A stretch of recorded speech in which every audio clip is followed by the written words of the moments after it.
always thought I'd know if my son was in real trouble. You tell yourself that as a parent. You think you can hear it in their voice, see it in their face, notice when something's wrong. I was wrong. My son lied to me for almost 4 years. The strange part isn't that he lied, it's that everyone else knew. Everyone. Except me. My name's Frank. I'm 62. Retired after 39 years as a union electrician. My wife, Carol, passed away 7 years ago, and ever since then, Tuesdays have been my favorite day of the week. Not because anything exciting happened, because every Tuesday morning, my son and I had breakfast together. Same diner, same booth, same terrible coffee. We'd complain about the weather, argue about baseball, talk about old trucks neither of us was ever going to buy. It wasn't deep conversation. Looking back, maybe that was the problem. My son, Jason, was 38. He owned a small construction company. At least, he still called it that. Business had been rough for a while. 1 month it was material prices, next month a customer backed out, then permits got delayed, then a crew quit. There was always something. I'd ask, "How you holding up?" He'd grin. "I've had worse." I'd nod like I believed him, because I wanted to. Sometimes that's all it takes. People don't fool us because they're great liars. They fool us because we like the version they're giving us. One Tuesday, I noticed he barely touched his breakfast. That wasn't like him. Jason could put away pancakes like he was still 25. "You feeling okay?" He looked up. "Huh? You haven't eaten?" He looked down at the plate like he'd forgotten it was there. "Oh, I'm fine." "You sure?" "Yeah, just tired." He smiled. I smiled back. We changed the subject.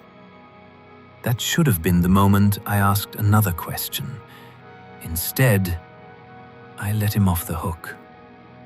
Funny how you never see those moments for what they are. They don't feel like much at the time. 3 weeks later, my phone rang. It was my older sister, Diane. She usually called on Sundays, never Wednesday afternoons. "Hey, Frankie." "You busy?" "No." "Everything all right?" She hesitated, long enough that I stood up from my recliner without realizing it. "I need to ask you something." "Sure." "Did Jason ever pay you back?" I frowned. "Pay me back? For what?" Silence. Not confusion. Regret. "Oh, I thought... No. What are you talking about?" She let out a slow breath. "I loaned him $12,000. I honestly thought I'd heard the number wrong. 12? About 3 years ago." My mouth went dry. $12,000? Yeah. He said he'd have it back before Christmas. I looked at the calendar hanging over the kitchen table. Christmas had come and gone 3 times since then. "Did he?" She didn't answer. She didn't have to. I walked into the kitchen, opened the refrigerator, stood there staring inside without seeing a thing, then closed it again. "Diane, why didn't you tell me?" He begged me not to. "And you listened?" "I thought he'd tell you himself." I leaned against the counter. "Was this the only time?" She didn't answer right away. Finally, "I don't think so." After we hung up, I sat there for almost an hour. Not angry, not yet. Mostly confused. Because the son I knew would have rather worked 3 jobs than ask family for money. It didn't fit. None of it fit. By evening, I'd almost convinced myself there had to be some explanation. Maybe it was a business loan. Maybe he'd already paid part of it back. Maybe Diane misunderstood. The next morning, I called my younger brother, Mike. We talked fishing for about 30 seconds before I asked, "Did Jason ever borrow money from you?" The silence told me everything. "Yeah." "How much?" "5,000. When?" "Couple years ago." "You never told me." "He asked me not to." I thanked him, hung up. Then I just stood there. 5,000, 12,000. Those weren't favors. Those were secrets. By lunchtime, I'd made 3 more calls. An aunt, a cousin, Carol's younger brother. Every conversation added another piece I didn't want. Different amounts, different years, same promise. I'll pay you back. But what stayed with me wasn't the money. It was something else. Nobody sounded angry. Disappointed, yes. Worried, definitely. But angry? No. Carol's brother Bill was the last person I called. When I asked if Jason had borrowed money, he answered before I finished the question. "Yeah." I closed my eyes. "How much?" "Enough." "You know he's never told me any of this." I figured. "Why?" Bill was quiet for a few seconds. Then he said something I wasn't expecting. "Frank, before you decide what kind of man your son is, talk to him." "I plan to." "No. I mean, really talk to him." That irritated me. What exactly is that supposed to mean? "It means..." He stopped. "I don't think you've heard the whole story." I didn't sleep much that night. Every memory felt different now. Every breakfast, every handshake, every "I'm doing all right, Dad." By Tuesday morning, I wasn't sure what I believed anymore. I got to the diner early. Same booth, same waitress. She poured my coffee and smiled. "Your boy running late?" "I don't know." A few minutes later, the bell over the front door rang. Jason walked in. He spotted me, raised one hand, started walking toward the booth. Halfway there, he looked up, saw my face, and stopped smiling. In that single moment, before either of us said a word, he already knew why I was there. He didn't ask what was wrong. He didn't say, "Morning, Dad." He just walked the rest of the way to the booth, sat down, and looked at his coffee cup. The waitress came over. "The usual?" I looked at Jason. "You hungry?" He shrugged. "I guess." She walked away. Neither of us said a word until she'd left. Finally, I asked, "How much do you owe?" He didn't even pretend not to understand. Instead, he let out a slow breath. "So you know." "I know enough." He nodded once. I figured.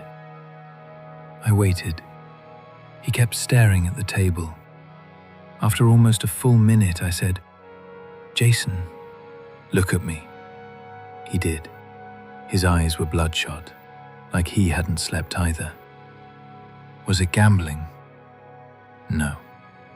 Drugs? No. Then help me understand. He rubbed both hands over his face. "I can't do it here." I almost said, "You don't get to decide that." But something stopped me. Maybe it was the way he looked. Not guilty, not defensive, just tired. We left without touching breakfast. 20 minutes later, we pulled into an industrial park I'd driven past 100 times without noticing. Jason parked beside a faded brick building.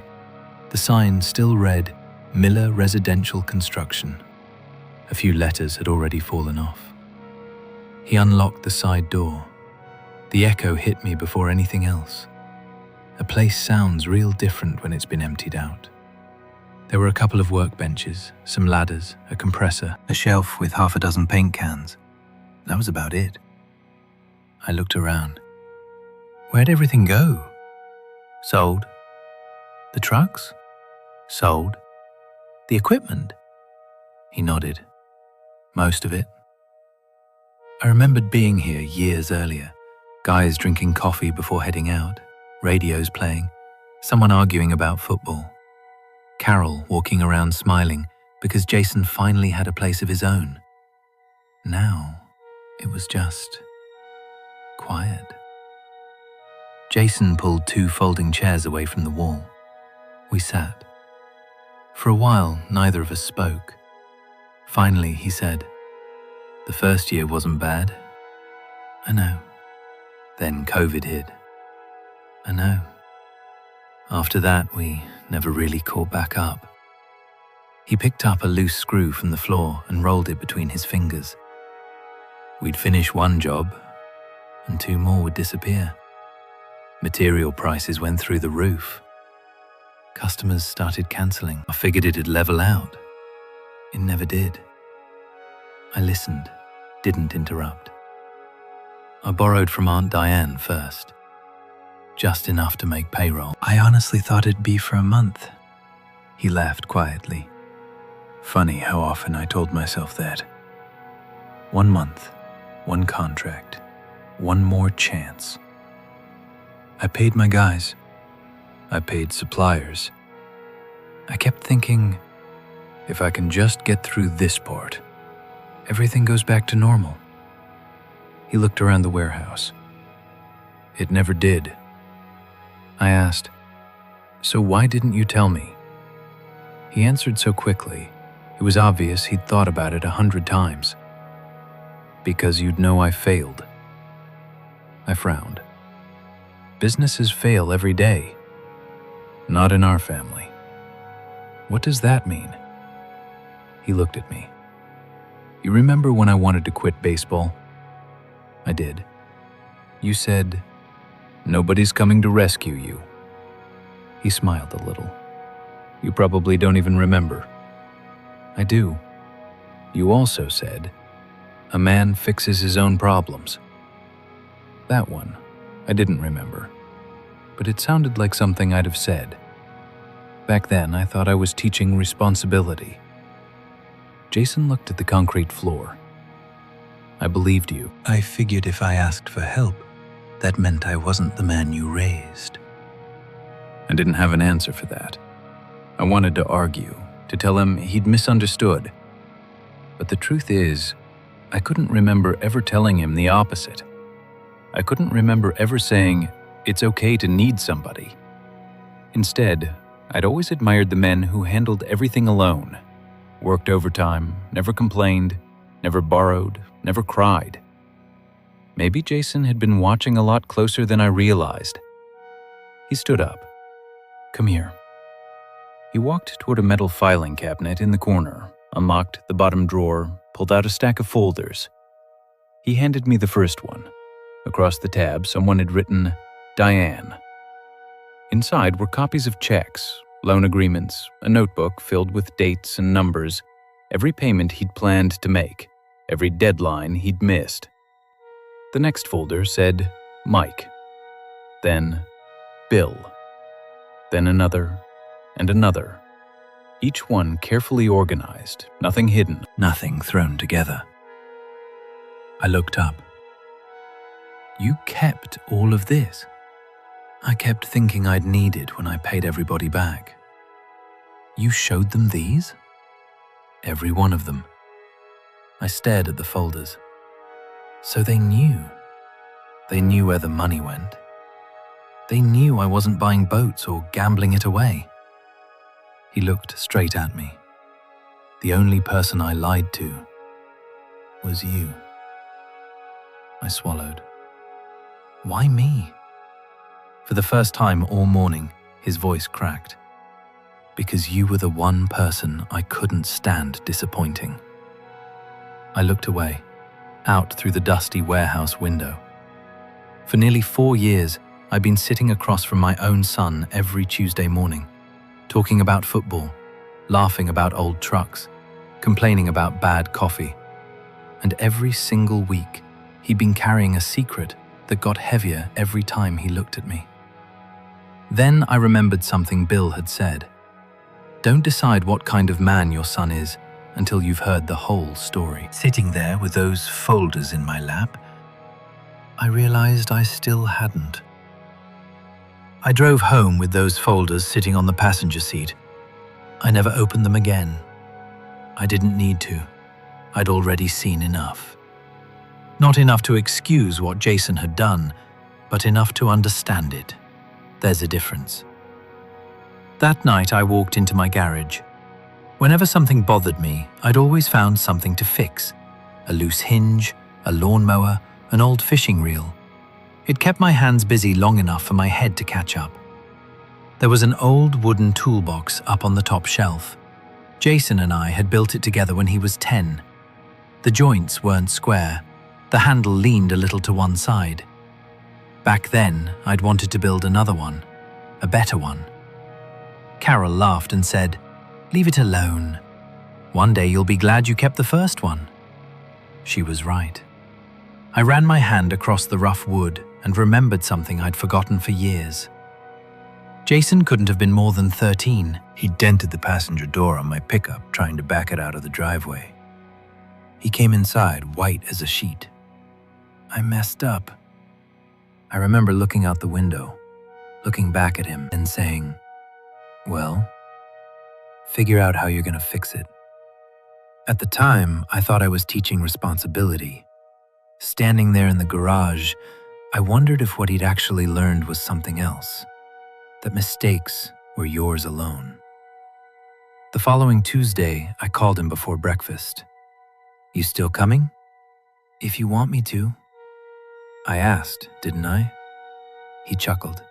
"I'll be there."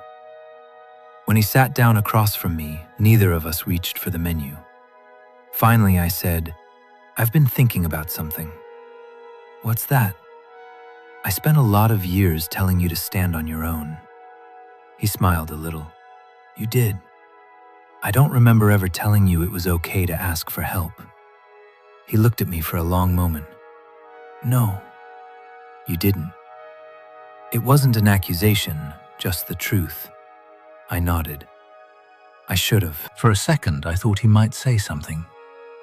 Instead, he looked out the diner window. So should I. We let that sit between us. Some things you just don't need to say out loud. A couple of days later, I called my sister Diane. I talked to him. I figured, why didn't any of you tell me? She was quiet. Then she said, because we kept waiting for him to do it.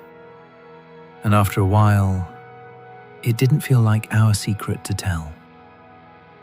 I understood that. Didn't necessarily agree with it, but I understood it. Before hanging up, she said something else.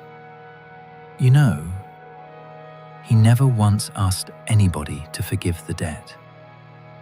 What do you mean? He always asked for more time. That stayed with me. He hadn't been running from what he owed.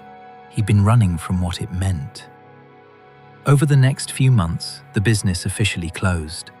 The auction lasted less than a day. The shelves emptied. The trailer disappeared. The last pickup drove away with someone else behind the wheel. Jason found a job with another contractor, swinging a hammer again instead of signing paychecks. The first time he told me that, he sounded embarrassed. I said, "An honest paycheck never embarrassed anybody." He smiled. I was hoping he'd say that. One Saturday, he asked if I'd help clean out the warehouse. Most of the place was already empty. We spent the morning loading the last few boxes. Around lunchtime, he disappeared into the office. When he came back, he was holding a framed photograph. It was taken 15 years earlier, the day he'd opened the business. Carol stood in the middle. I was on one side, Jason was on the other. 3 smiles. 3 people convinced life was only getting started. He handed me the frame. I can't throw this away. I looked at it for a long time, then tucked it carefully under my arm. As we locked the building for the last time, Jason said, "I keep thinking about everybody I let down." I looked at him. You did let people down. He nodded. But that's not the end of the sentence. He frowned. I continued. You also spent 4 years trying to make it right. You just went about it the wrong way. Neither of us said another word. Some conversations don't need one more sentence. About 6 months later, my phone rang while I was changing the oil in my truck. It was Jason. Hey, Dad. You got a minute? Always. He laughed. I screwed something up today.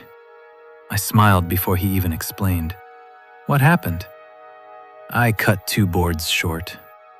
My foreman wasn't exactly thrilled. Did you tell him? Right away. And? He looked at me, shook his head, and said we'd order new ones. That was it? That was it. He laughed again. Spent 4 years thinking mistakes end your life. Turns out, sometimes they just cost a couple pieces of lumber. After we hung up, I sat there in the garage for a while.